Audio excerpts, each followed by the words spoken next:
Mis hermanos me han estado excluyendo de cada grupo de chat y de decisiones familiares desde que cumplí 18 años. Se volvieron locos cuando compré mi propia casa sin consultarlos. Ahora tengo 26 y durante los últimos 8 años, mi familia ha funcionado como si no existiera. Hay un grupo de chat llamado Family First con mis padres, mi hermano mayor Dylan, mi hermana Olivia y la esposa de Dylan, Candace. Me enteré de su existencia porque Olivia me envió accidentalmente una captura de pantalla una vez, mientras se quejaba de los planes de cena de mamá. Cuando pregunté sobre unirme al chat, me dijo que era solo para miembros cercanos de la familia y que me añadirían cuando fuera apropiado. Eso fue hace 3 años. Ellos toman cada decisión sin mí. Cuando papá tuvo su ataque al corazón el año pasado, me enteré por una publicación en Facebook que Dylan hizo pidiendo oraciones mientras yo estaba en pánico buscando hospitales. Ellos ya estaban a su lado tomando decisiones médicas como una unidad familiar. Cuando finalmente llegué, mamá actuó sorprendida de verme. «Oh, cariño, no queríamos preocuparte», dijo, como si yo fuera una frágil extraña en lugar de su hija. Las enfermeras se veían confundidas de por qué no estaba en la lista de contactos de emergencia. El mes pasado, vendieron nuestra casa de la infancia sin avisarme. Pasé a dejar el regalo de cumpleaños de mamá y vi un letrero de vendido en el jardín. 26 años de recuerdos perdidos.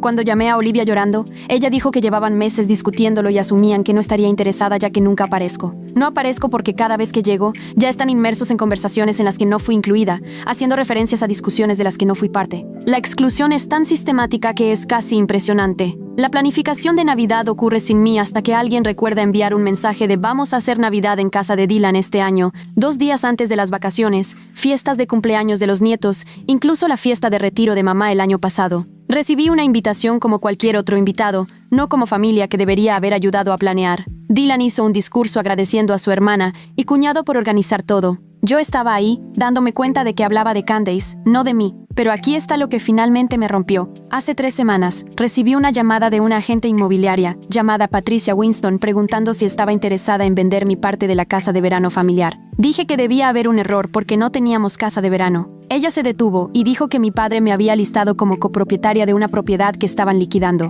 Resulta que mi abuelo dejó a sus 4 nietos partes iguales de su antigua cabaña cuando murió hace 5 años. Nunca supe que existía. Llamé a papá de inmediato. Admitió que habían estado usando la cabaña para fines de semana y vacaciones familiares desde que murió el abuelo, dividiendo los costos de mantenimiento entre 3. No pensamos que quisiera ser molestada con los gastos de mantenimiento, dijo. Ellos habían estado creando recuerdos con mi herencia mientras yo estaba sola en casa, pensando que a mi familia simplemente no le gustaba pasar tiempo conmigo. Cuando pregunté cuánto dinero habían invertido en reparaciones, papá se quedó callado. Quizás unos 15,000 cada uno, dijo. Dinero que debería haber estado contribuyendo, tiempo que debería haber estado pasando allí. Esa noche llamé a Patricia y le dije que no estaba interesada en vender. Quería comprar las partes de mis hermanos en su lugar. A ella le pareció sorprendente, pero hizo los números. Con las mejoras recientes, la propiedad valía unos $400,000. Las 75% de mis hermanos me costarían $300,000. Había estado ahorrando durante años para comprar una casa, viviendo en el mismo apartamento reducido desde la universidad mientras mi familia acumulaba riqueza junta, pero tenía exactamente $320,000 en mi fondo, para la casa más cuentas de inversión. No le conté a nadie lo que estaba planeando. Por primera vez en 8 años, tomé una decisión familiar sin consultarlos. Patricia manejó todo en silencio y en 10 días, fui dueña de la casa de verano de nuestro abuelo. Fui allí una mañana de sábado con mi llave de repuesto para ver lo que habían construido sin mí. El lugar era hermoso. Renovaron la cocina, añadieron un deck, instalaron aire acondicionado central. Fotos en las paredes mostraban reuniones familiares a las que nunca fui invitada. Fiestas de cumpleaños, aniversarios, graduaciones, 8 años de la vida de mi familia sucediendo a 1 hora de mi apartamento. Cambié las cerraduras esa tarde y puse nuevos letreros de prohibido pasar. Luego llamé a un servicio de limpieza para que retiraran las pertenencias de los demás. Olivia tenía toda una habitación montada como si fuera su retiro personal. Los hijos de Dylan habían reclamado el altillo como su sala de juegos. Candace había convertido la despensa en un área de almacenamiento para manualidades. Tenía todo empacado y listo para recoger. Luego envié un mensaje grupal a cada uno de ellos, ya que todavía no estaba en su preciado grupo de chat. Hola, sus cosas de la casa de verano están empacadas y listas en la entrada. Se han instalado nuevas cerraduras. Gracias por cuidar tan bien de mi propiedad. Se lo envié a Dylan, Olivia y mis padres al mismo tiempo. Luego apagué mi teléfono y regresé a casa. Para cuando lo encendí de nuevo 3 horas después, tenía 47 llamadas perdidas y alrededor de 30 mensajes de texto. La rabia fue inmediata y espectacular. Dylan me llamó gritando cómo había destruido a la familia por celos mezquinos. Dijo que estaba siendo vengativa y cruel, quitándole a sus hijos su lugar favorito por rencor. Olivia dejó un mensaje de voz llorando sobre cómo la casa de verano era donde iba a despejar su mente, cómo estaba arruinando todo lo bueno en nuestra familia. Candace escribió que estaba desquiciada y debería sentirme avergonzada de mí misma por lastimar a los niños. Papá llamó y exigió que devolviera la llave de todos de inmediato, diciendo que estaba siendo irracional y hiriente. Pero la respuesta más reveladora vino de mamá. Dejó un largo mensaje de voz sobre lealtad familiar y trabajar juntos. Cómo el abuelo estaría dando vueltas en su tumba, sabiendo que había expulsado a mis hermanos. Dijo que la casa de verano estaba destinada a unirnos, no a separarnos. Al final, dijo que estaba decepcionada conmigo por tomar una decisión tan grande sin hablar primero con la familia. La ironía era tan densa que casi me río. 8 años de ser excluida de cada decisión familiar. Y de repente, yo soy la villana por tomar una por mi cuenta. A la mañana siguiente, Dylan apareció en mi apartamento golpeando la puerta. Cuando la abrí, su cara estaba roja y temblaba de rabia. «Necesitas arreglar esto ahora mismo», dijo, empujándome para entrar en mi sala. «Los niños están deshechos. Candace está hablando de no venir a Navidad por lo que hiciste». Se quedó ahí en mi espacio, exigiendo que deshiciera la única decisión que había tomado por mí misma en casi una década. Le pedí que se sentara, y durante la próxima hora expuse cada exclusión, cada conversación perdida, cada vez que me hicieron sentir como una extranjera en mi propia familia. Le mostré capturas de pantalla de fotos grupales publicadas en redes sociales en las que había sido recortada de eventos familiares. Saqué las publicaciones de Facebook sobre el ataque al corazón de papá, donde extraños sabían más sobre su condición que yo.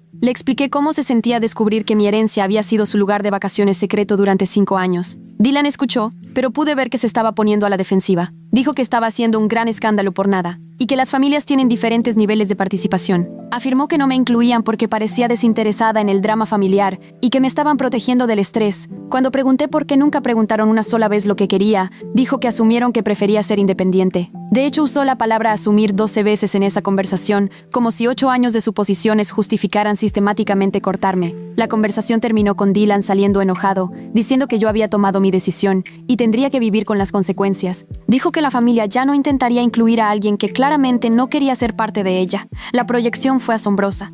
Pasaron 8 años excluyéndome. Luego pintaron mi único acto de independencia como prueba de que yo era quien los rechazaba. Pero sentí algo que no había experimentado en años. Control sobre mi propia vida. Esa semana empecé a buscar casas de verdad. No casas de verano o propiedades familiares, sino mi propio lugar donde pudiera tomar decisiones sin consultar a nadie. Encontré una hermosa colonial de 3 habitaciones en un vecindario que siempre había admirado. A unos 30 minutos de mi trabajo, tenía pisos de madera, una enorme cocina y un jardín perfecto para entretener. El precio pedía era de $385,000, justo dentro de mi presupuesto después de la compra de la casa de verano. Presenté una oferta ese mismo día. El vendedor aceptó de inmediato y programé la inspección para el lunes siguiente. Por primera vez en mi vida adulta, estaba tomando una decisión importante completamente de forma independiente, sin participación familiar, sin discusiones grupales, sin votos de comités. Solo yo, eligiendo mi propio futuro. Llamé a mi agente inmobiliario, a mi oficial de préstamos, a mi agente de seguros. Elegí contratistas para pequeñas reparaciones y comencé a planear renovaciones. Se sintió increíble tener conversaciones sobre mi vida, que no requerían la aprobación de nadie más. 2 semanas después, obtuve las llaves de mi casa. Me tomé una foto en los escalones delanteros y la publiqué en Instagram con la leyenda «Hogar Dulce Hogar» y un emoticón de llave. En minutos mi teléfono comenzó a vibrar con comentarios de amigos y colegas felicitándome. Mi compañera de universidad escribió «Estoy tan orgullosa de ti». Mi jefe comentó lo emocionante que era convertirse en propietario. Los vecinos de mi edificio de apartamentos dieron «me gusta» a la publicación y dijeron que me extrañarían. Pero la respuesta de la familia fue inmediata y nuclear. Olivia llamó en menos de 1 hora, su voz temblando de rabia. ¿Estás bromeando? ¿Compraste una casa sin decírselo a nadie? ¿Qué te pasa? Dijo que estaba actuando de manera insensata y exigió saber por qué tenía que enterarme a través de las redes sociales. Como si fuera una extraña, le recordé que ella había estado tomando decisiones familiares sin mí durante 8 años, así que supuse que devolvería el favor. Dylan llamó después, y su rabia era aún más intensa. Dijo que estaba completamente fuera de control y necesitaba ayuda por mis evidentes problemas de salud mental. Exigió que explicara por qué pensaba que era apropiado tomar una decisión tan masiva sin la participación de la familia. Cuando le señalé que él había comprado 2 casas y un condominio de vacaciones sin pedirme opinión, dijo que eso era completamente diferente porque no estaba involucrada financieramente en sus compras. La ironía de su argumento parecía completamente perdida en él. La llamada de papá llegó esa noche y su decepción fue de alguna manera peor que la rabia de Dylan. Dijo que se hurtó, que no confiaba lo suficiente en mi familia como para incluirlos en un hito tan importante. Habló de lo siempre que habían estado ahí para mí, y no entendía por qué me estaba alejando ahora. Cuando mencioné la situación de la casa de verano, dijo que eso era historia antigua, que necesitaba seguir adelante, en lugar de guardar rencores. Pero la reacción de mamá fue la que más me sorprendió. Apareció en mi nueva casa sin invitación a la mañana siguiente, de pie en mi porche con lágrimas en los ojos. Dijo que sentía que me estaba perdiendo y no entendía qué había hecho mal. Caminó por cada habitación, comentando sobre mis elecciones como si estuviera catalogando pruebas de mi defección de la familia. Esta es una casa tan grande para una sola persona, dijo. Podrías haberte hablado de lo que necesitabas. Podríamos haberte ayudado a encontrar algo más adecuado. La palabra adecuado me quedó resonando durante días. ¿Adecuado para quién? ¿Adecuado para qué? Había comprado una casa que amaba en un vecindario que elegí con dinero que había ahorrado a través de mi propio trabajo. Pero para mi madre, no era adecuada porque no habían aprobado su compra primero. La casa representaba algo que no podían controlar, y eso los hizo entrar en pánico de maneras que apenas comenzaba a entender. Durante las siguientes semanas, la campaña familiar para devolverme a la línea se intensificó. Olivia comenzó a enviarme artículos sobre la importancia de la comunicación familiar y de tomar decisiones importantes juntos. Me reenvió publicaciones en blogs sobre cómo la soledad lleva a un mal juicio y por qué las personas exitosas siempre consultan sus redes de apoyo. Cada artículo se sentía como una lección pasivo-agresiva disfrazada de preocupación hermana. Dylan tomó un enfoque diferente, apareciendo en mi casa con sus hijos una mañana de sábado. Afirmó que estaban en el vecindario y querían ver mi nueva casa, pero podía notar que era una visita estratégica. Los niños corrían hablando sobre lo grande que era todo, lo solitaria que debía sentirme en una casa tan grande. Cómo extrañaban venir a reuniones familiares donde yo estaba presente. Era manipulación a través de preguntas inocentes de niños, que no tenían idea de que estaban siendo utilizados. Papá intentó un enfoque práctico, llamando con preocupaciones sobre mis finanzas. Quería saber cómo estaba manejando los pagos de la hipoteca, si había considerado los impuestos a la propiedad y el seguro de propietarios, si tenía suficientes ahorros para emergencias. Cada pregunta estaba diseñada para hacerme sentir que había cometido un error impulsivo que inevitablemente requeriría un rescate familiar. Cuando le dije que mis finanzas estaban estables y bien planificadas, parecía decepcionado en lugar de aliviado. El punto de quiebre llegó 3 semanas después de que me mudé. Estaba organizando mi primera cena, celebrando mi ascenso en el trabajo con colegas que se habían convertido en amigos cercanos a lo largo de los años. Estábamos teniendo un momento maravilloso en mi nuevo comedor, compartiendo historias y riendo con vino, cuando mi familia llegó, todos ellos, sin aviso y sin invitación, parados en mi porche como un equipo de intervención. Dylan tocó el timbre mientras mis invitados miraban a través de las ventanas delanteras. Cuando abrí la puerta, él me empujó mientras mamá, papá, Olivia y Candace seguían detrás. Necesitamos hablar, anunció a mi sala llena de compañeros de trabajo. Reunión familiar, ahora. Mi jefe lucía mortificado. Mis colegas comenzaron a recoger sus bolsos y a hacer excusas para salir temprano. En menos de 10 minutos, mi celebración estaba arruinada y mi casa vacía, excepto por 5 miembros de la familia enojados. Siéntate, dijo mamá, señalando mi propio sofá. Vamos a resolver esto esta noche. Durante las siguientes 2 horas, tomaron turnos explicando por qué mi comportamiento reciente era inaceptable y cómo necesitaba arreglar mi actitud respecto a la participación familiar. Presentaron un frente unido, cada persona desarrollando los argumentos de los demás como si hubieran ensayado esta confrontación, que probablemente habían hecho en su grupo de chat del que aún no formaba parte. Olivia comenzó con manipulación emocional, llorando sobre cuánto extrañaba a la antigua yo, que solía preocuparse por la armonía familiar. Dijo que me había vuelto egoísta y distante, más preocupada por hacer puntos que por mantener relaciones. Sacó recuerdos de infancia sobre nosotros estando unidas, preguntando qué había pasado con la hermana que solía valorar a la familia sobre todo lo demás. Estaba hábilmente diseñada para hacerme sentir culpable por crecer y desarrollar mis propias prioridades. Dylan se centró en preocupaciones prácticas, enumerando todas las maneras en que mis decisiones recientes habían lastimado a la familia. La situación de la casa de verano les había costado miles en mejoras planeadas que ya no podían hacer. Mi compra de casa había enviado un mensaje de que no valoraba sus opiniones o que no quería que estuvieran involucrados en mi vida. Dijo que mi comportamiento era divisivo y amenazaba la unidad que siempre había hecho fuerte a nuestra familia. Cada punto estaba diseñado para hacer que mi independencia sonara como un ataque hacia ellos. Papá tomó la autoridad, recordándome que las familias toman decisiones importantes juntas, porque así es como se construye la confianza y se mantienen los sistemas de apoyo. Dijo que estaba actuando como una extraña en lugar de como una hija, haciendo elecciones que afectaban a todos sin considerar las implicaciones más amplias. Quería que explicara mi repentina cambio de personalidad y que me comprometiera a incluirlos en futuras decisiones. La idea de que la exclusión durante 8 años podría haber cambiado nuestra dinámica nunca pareció ocurrírsele. Candace me sorprendió al hablar en absoluto. Ella normalmente se quedaba callada durante conflictos familiares, pero esa noche tenía opiniones sobre mi egoísmo. Dijo que estaba dando un terrible ejemplo a los hijos de Dylan, mostrándoles que los compromisos familiares eran opcionales y que los deseos personales importaban más que la armonía familiar. Señaló que los niños me admiraban y mi comportamiento reciente los estaba confundiendo sobre la lealtad familiar.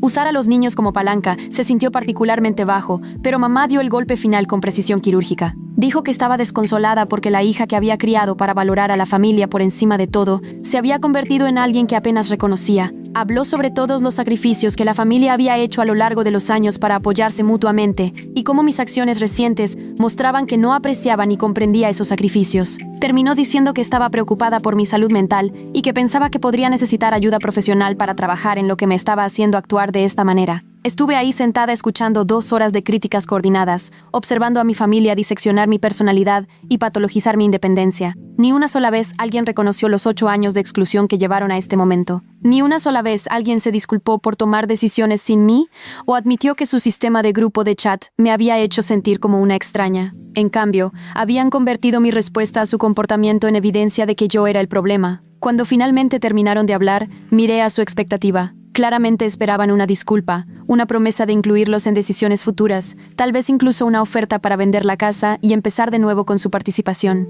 En su lugar, me levanté y caminé hacia la puerta. Gracias por dejarlo tan claro, dije abriéndola de par en par. Por favor, salgan de mi casa ahora. La sorpresa en sus caras casi valió 8 años de exclusión. Dylan intentó discutir diciendo que no habíamos terminado, pero lo interrumpí. Sí, lo estamos. Pasaron 8 años tomando decisiones familiares sin mí, y he pasado esta noche escuchando cómo explicaban por qué eso estaba justificado. Ahora estoy tomando una decisión sin ustedes. Salgan. Mamá comenzó a llorar, diciendo que le estaba rompiendo el corazón, pero me mantuve firme. Me rompieron el corazón primero, repetidamente. Durante 8 años, ahora pueden experimentar lo que se siente ser excluido. 1 a 1, salieron. Cada persona se detuvo para dar un último comentario diseñado para hacerme reconsiderar. Olivia dijo que estaba cometiendo un gran error y que lamentaría haberlos alejado. Dylan advirtió que estaba quemando puentes que no podría reconstruir. Papá dijo que estaba decepcionado, pero esperaba que volviera a mis sentidos antes de destruir nuestras relaciones permanentemente. Candace simplemente sacudió la cabeza como si fuera una causa perdida. Mamá fue la última en salir, volviendo a decir, esto no ha terminado.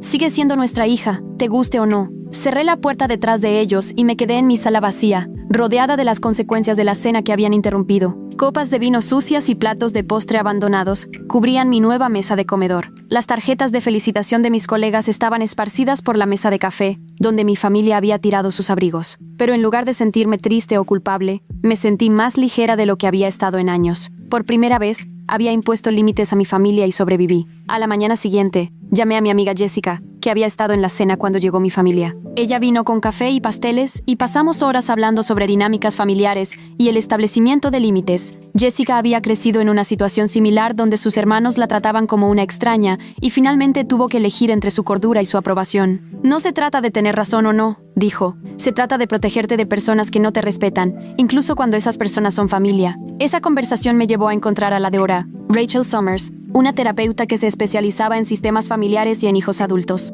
Nuestra primera sesión fue como recibir un diagnóstico de una condición para la que nunca había tenido palabras. La Dra. Summers explicó cómo algunas familias crean chivos expiatorios, convirtiendo a un miembro en el problema para que los demás puedan evitar examinar su propia disfunción. Dijo que las tácticas de exclusión de mis hermanos eran ejemplos clásicos de manipulación emocional, diseñados para mantener el poder y el control. Durante los meses siguientes, la terapia me ayudó a entender que la rabia de mi familia no se trataba realmente de la casa de verano o de mi nueva casa. Se trataba de perder su capacidad para controlar mi narrativa y tomar decisiones por mí al actuar de manera independiente. Había interrumpido su sistema y los había forzado a confrontar su propio comportamiento. Su rabia era proporcional a su miedo a perder la dinámica de poder que habían establecido durante 8 años de excluirme sistemáticamente. Durante este tiempo, la campaña de mi familia para traerme de vuelta a la línea se intensificó de maneras predecibles. Comenzaron con la culpa, haciendo que amigos mutuos se comunicaran para preguntar si estaba bien y sugiriendo que podría estar pasando por algo difícil. Cuando eso no funcionó, intentaron negociar, con Olivia ofreciendo añadirme a algunos de sus grupos de chat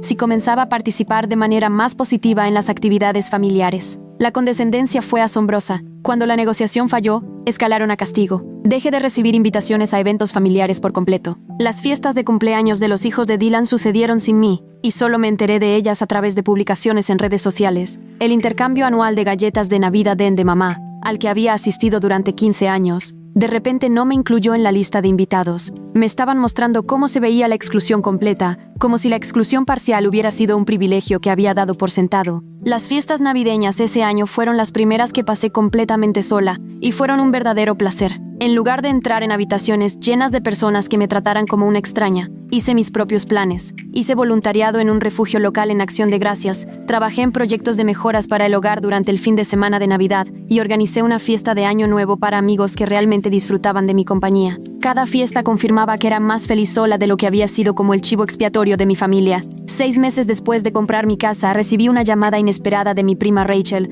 la hija del hermano de papá. Ella estaba llamando desde Portland, donde vivía con su esposo e hijos. «Necesito preguntarte algo», dijo. «¿Te han invitado a la fiesta de retiro del tío David el próximo mes?» Ni siquiera sabía que papá se estaba retirando, mucho menos que había una fiesta planeada. Rachel se quedó callada durante un largo momento. «Nos dijeron que no podrías venir porque estabas lidiando con algunos problemas personales y preferías no ser contactada en este momento». Esa llamada telefónica llevó a una serie de conversaciones con miembros de la familia extendida que habían recibido diversas versiones de por qué no estaba presente en las reuniones recientes. Algunos escucharon que estaba pasando por una fase difícil y necesitaba espacio. Otros fueron informados de que estaba enfocándome en mi carrera y no tenía tiempo para eventos familiares. Algunos primos pensaron que estaba lidiando con problemas de salud mental y la familia me estaba dando privacidad para trabajar en ellos. Mis padres y hermanos habían reescrito sistemáticamente mi historia para explicar mi ausencia sin admitir que me habían excluido. El esposo de Rachel, Mark, era terapeuta familiar y ofreció una perspectiva que cambió todo para mí. «Lo que estás describiendo se llama triangulación»,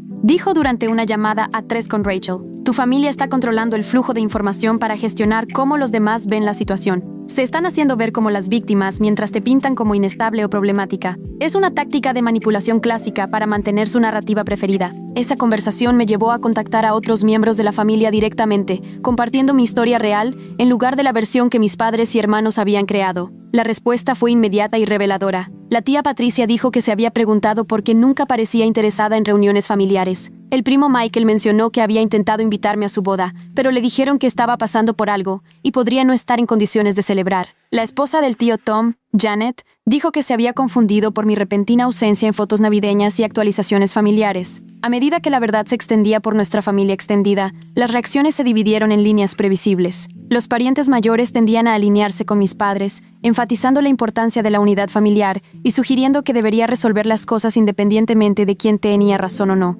Pero los primos más jóvenes, especialmente aquellos que habían experimentado dinámicas similares en sus propias familias, fueron abrumadoramente solidarios. Compartieron sus propias historias de ser excluidos, controlados o manipulados por miembros de la familia que afirmaban actuar en su mejor interés. La respuesta más validante vino de mi abuela, madre de papá, que tenía 89 años y estaba tan lúcida como siempre. Me llamó directamente después de escuchar sobre la situación de varias fuentes. «Cariño», dijo con su voz directa, «he estado observando a esta familia durante 9 décadas y lo que tus hermanos están haciendo no es nuevo. Tu padre era igual de niño, siempre necesitando tener el control, siempre tomando decisiones por los demás. Estoy orgullosa de ti por defenderte». Esa validación de la matriarca de la familia cambió algo en la dinámica familiar más amplia. De repente, mi independencia se veía menos como una rebelión y más como una fortaleza. Los primos comenzaron a contactarme para hacer planes que no incluyeran a mis padres y hermanos, tías y tíos. Empezaron a invitarme a eventos directamente en lugar de asumir que mis padres se encargarían de las comunicaciones familiares. Por primera vez en mi vida adulta, tenía relaciones familiares que existían independientemente de la aprobación de mis hermanos. 1 año después de comprar mi casa, organicé mi primera reunión familiar, no para mis padres y hermanos, sino para los miembros extendidos de la familia que me habían apoyado durante la transición. Rachel voló desde Portland con su esposo e hijos. El primo Michael trajo a su nueva esposa, a quien finalmente estaba conociendo. La tía Patricia vino con su famosa ensalada de papa, y el tío Tom llegó con su guitarra para la inevitable sesión de canto que sucedía en cada reunión familiar. La casa estaba llena de risas, conversación y personas que realmente querían estar allí. Los niños corrían por el jardín, mientras los adultos se ponían al día sobre sus vidas. Nadie caminaba sobre cáscaras de huevo o se preocupaba por decir lo incorrecto. No había chats grupales secretos que coordinaran la lista de invitados o la planificación del menú. Solo era familia, disfrutando de la compañía del otro sin las dinámicas tóxicas que habían envenenado tantas reuniones anteriores. Dylan pasó 2 veces frente a la fiesta, desacelerando para ver los autos en mi entrada y a la gente en mi jardín. La segunda vez, el primo Michael se dio cuenta y lo mencionó al grupo. «Algunas personas simplemente no pueden dejarlo ir», dijo, sacudiendo la cabeza. Crean drama, excluyen a las personas y luego se molestan cuando esas personas encuentran la felicidad en otros lugares. Es como si prefirieran verte miserable que independiente. Esa noche, después de que todos se fueron y estaba limpiando, encontré una tarjeta en mi mostrador de cocina. La tía Patricia la había dejado, agradeciéndome por ser la anfitriona y diciéndome lo orgullosa que estaba de la persona en que me había convertido. Tu abuela tenía razón, había escrito. Tienes una fortaleza que corre profundamente en esta familia, incluso si algunas personas no pueden verlo. Sigue construyendo la vida que quieres. La gente correcta siempre encontrará su camino hacia tu mesa. 3 años después, mi casa se ha convertido en la sede informal de la rama más saludable de nuestro árbol familiar. Los primos se quedan en mis habitaciones de invitados cuando están en la ciudad. Las reuniones navideñas rotan entre mi casa, la de Rachel cuando visitamos Portland y la de la tía Patricia para las grandes ocasiones. El grupo de chat que coordina estos eventos incluye a 12 personas que realmente quieren pasar tiempo juntas, compartir responsabilidades y apoyarse mutuamente en los desafíos de la vida. Mis padres y hermanos continuaron con su grupo de chat y su dinámica familiar exclusiva, pero su círculo siguió encogiéndose a medida que los parientes tomaron partido, o simplemente se cansaron del drama. El matrimonio de Dylan con Candace terminó en divorcio hace 2 años, en parte debido al estrés de conflictos familiares que nunca parecían resolverse. Olivia se mudó al otro lado del país por un trabajo y rara vez visita. Mamá y papá pasan las fiestas cada vez más solos, preguntándose por qué se desintegró su familia, aparentemente incapaces de conectar su comportamiento con las consecuencias que están experimentando. Aprendí que establecer límites no se trata de castigar a las personas que te hieren, se trata de protegerte de las personas que no te respetan, incluso cuando esas personas son familia. La casa de verano casi siempre está vacía ahora, visitada ocasionalmente por mí y los miembros de la familia que elijo invitar. La casa que compré sin consultarles se ha convertido en la base para relaciones más saludables y conexiones auténticas con personas que celebran mi independencia en lugar de castigarlo.